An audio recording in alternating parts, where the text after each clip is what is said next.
of drama in the opening hour and a bit of this race, and I'm sure there's plenty more to come. So Jamie Cartwright it is in command from Ed Aitken, Mark Williamson in third in the Mazda RX7SP, Waters in fourth, Kusparis in fifth. And that's an outstanding effort. The first of the Class B cars. Darren Palmer moving up the order now in the Ferrari. Just displaced Kusparis for sixth. Dean, Pulver, Church, Kilpatrick, Stupas round out the top 10. The car, Terry Bosanjak, is getting in. You may recall this car retired very early last year, but a very different story in 1999. Just had a quick word to Terry. They say they'll get the full load of fuel on here and they can go through to the checkered flag. Now it's going to be a different story for the Porsche of Ed Aitken, so this car could be very well placed at the moment. 26 seconds gone so far on the stop. Williamson is out, Bosanjak strapped in, ready to go. We've got new tyres on the right-hand side of the car. The guy's topping up, looks like a little bit of oil for the Mazda RX-7. Bonnet down, 39 seconds gone so far, so time ticking away. Terry Bosanjak out of the pits, 41 seconds. And you can be assured he will muscle that car around the 6.2 kilometres of the Bathurst circuit and try and bridge the gap. Here we go. He's the man at the moment, really, isn't he? Terry Bosanjak in the Mazda RX-7 SP. Car built specifically for production car endurance racing. See that big wing on the back? Purpose built for turn 1 at Eastern Creek, a car designed specifically to win the Eastern Creek 12-hour race several years ago, which it did very effectively in the hands of Dick Johnson and John Bowe. Big fuel tank capacity too, around 120, 130 litres, I think, Neil, for this car. So that's the reason why I can do a one-stop situation in a 3-hour race. Backing from Alcatel for this weekend, brought in by Mark Williamson, of course, who did some Volvo driving earlier this year. Now sees his rear-end GT. Well, Terry has just pulled out the quickest lap, Mark. You're his teammate. How are you feeling for the run to the checkered flag? Well, Terry's doing a great job. I mean, he's under a little bit of pressure now from John in the Porsche. I'm sure he can keep it together. The lap times are pretty consistent. The car's going well. We didn't really need that pace car. We had quite a good strategy that put us a fair gap out in front. But nonetheless, I think Terry can do the job. You pitted about, or you guys did the driver change about mid-race distance. You were confident at that stage of having enough fuel. There'll be no splash? No, we're confident that that'll be the case. That's the strategy we've adopted all weekend, Greg. I mean, last year, you may remember the car was on pole. It was very quick. This year it's been a little slower, and that's been the strategy we've stuck to on purpose. And that is now coming into play at the end of the race, and really that's what it's all about. That's payday, isn't it?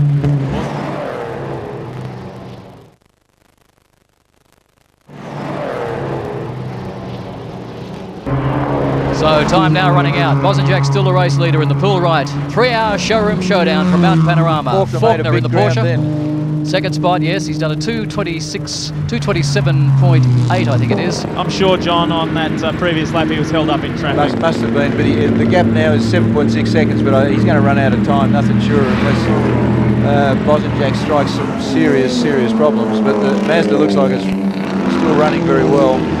Well, he's just about to come across the Chadwick entry, the Magna, and put another car between he and John Faulkner. So Faulkner is about to encounter more traffic as he climbs the mountain. Shell replay coming into held corner. John Faulkner coming on the inside. Oh, squeezes through on the inside of the Linton Simpson entry. Right, and it's Bruce Linton in the car. He did the same thing to you, John Bowe, a couple of years ago, across the top of the mountain in the Ferrari. Bit of deja vu. Bruce likes doing that. Terry Bosanjak, your race leader in the Mazda RX-7 SP. It's been a very steady run. And from quite a ways back, he looked like the guy that would take this one out purely for the Mazda RX-7's performance and only having to stop once. And it looks like it is going to work out that way. John, this was a car that was on pole position last year. He did a 225. We're not seeing quite those times out of Bosanjak this time around. Changes to the engine management system, do you think they've sacrificed a little bit of horsepower for perhaps more reliability? Absolutely, Craig. When we did the 12-hour with the factory team, you could actually make the car go incredibly quick, but then it became thirstier and the reliability was a bit in question. But the ECU, the engine management system that we had for the 12-hour race was like you could drive the thing for 24 hours like that, and that's the spec it's got here, and it's obviously proved to be the right thing to have in this sort of race. How would you compare the car to the Ferrari to drive around here? I mean, what's the difference between the two cars, the strengths and weaknesses? Well, it's an easier car to drive than the Ferrari. It's not as quick as the Ferrari in outright pace, but it's very comfortable, very more road car-like. The Ferrari's a bit of a highly strung thoroughbred. There's your Ford race score. Bosanjak and Williamson leading from this car. The Ed Aitken John Faulkner entry. Faulkner behind the wheel. Let's look as he comes across the line this time what the gap is. It's now down to 6.5 seconds. He can actually see him now, I reckon. Time is running out. We have less than 3 minutes to go. Basically 2 minutes 15 seconds left to run in this race. Well, David Wood doing well in the XR8, the Southern Rural Ford dealers car. The XR8 leading Class C from Guy Andrews. The XR6, then Knights, Mitsubishi Magna running third. So good battle right back through the field. And John, I guess good to see a Class C car in terms of a Ford leading outright too in that class. Well, interesting tactics here too, because if Terry Bosanjak slows down, he's got a 6.5 second buffer. Now we've got 1 minute 45 remaining in this race. If he slows down enough, he could make this the last lap. If he keeps his pace, he may come across with literally 5 seconds to go, and he could have to go around and do another lap, which then gives John Faulkner an extra 6.2 kilometres chance at catching him. You'd have to go for it, wouldn't you? You wouldn't dare slow down. Interesting that the Cartwright Supra has dropped off the pace a little bit. 234s from McGill. That was a car that we saw consistently in the 28s, 29s and 30s. So McGill did do a high 26 in qualifying yesterday. So maybe some kind of problem developed with the car. Anxious finishing moments here. 1 minute and 10 seconds remaining. We will wait and see. Surely Bosanjak, this is his final lap. As he goes down through the VB dipper, creeping towards Conrod Straight. Surely John Bowie'd have a look in the mirror and maybe just button off a little, soak up a bit more time. I don't think he can afford to button off a little. In case you see the traffic down that Conrod Straight, there are about 5 cars abreast then. He can't, look at this, he cannot afford to button off. Faulkner's got his scent, but I don't think he can get there. He's got 3 cars ahead. Terry Bosanjak in the RX7, heading down towards Challenge Chase, and 30 seconds remaining now. This is going to be so close. He's going to have to do another lap, I reckon, won't he? Yeah, I think he will. Unless he gets held up by these cars.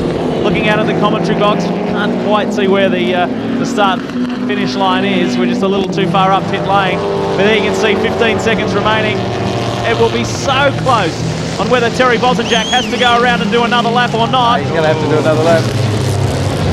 We wait and have a look, and no checkered flag. He's going to do another lap. Oh, this is it.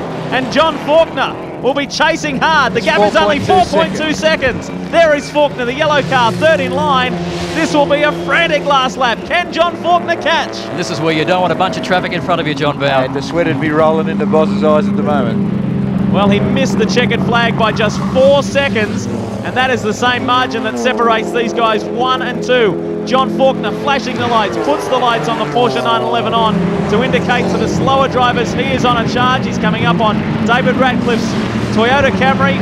Well, we will have a very good finish. You've got 2 years in a row. Understand John Faulkner's been racing all year in his Commodore, and Terry Bosanjak's only raced a couple of times, so John's very, very race sharp as well, so he'll carve the traffic probably better than Boz. So.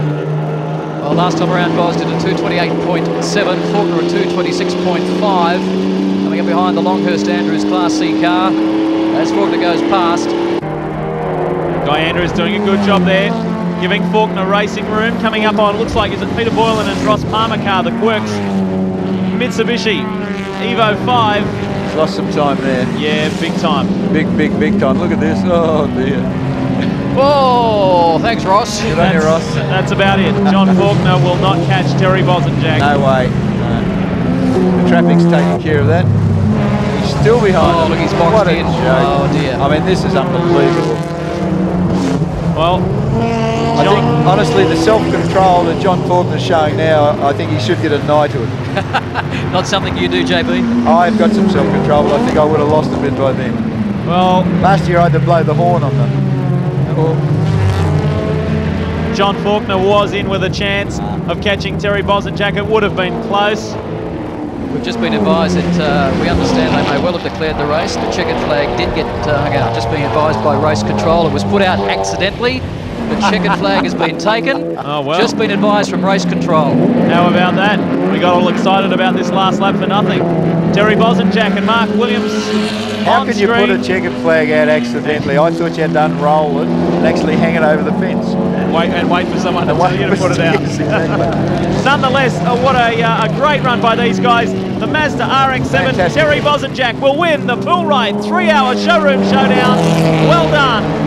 And so he should be pleased. His co-driver Mark Williamson did a magnificent job in the first stint, and so too did this car coming across the line. The My Accessories Porsche 911, John Faulkner and Ed Aitken, they will be pleased, perhaps a little disappointed towards the end. There's Mark Williamson and the whole team. Well, great result for Mark Williamson. He brought Alcatel on board, the French telecommunications company, to fund this effort. The car, of course, on pole last year only did 2 or 3 laps. Great to see Bosanjak and him come back and finally take another victory. Yet another victory for Mazda.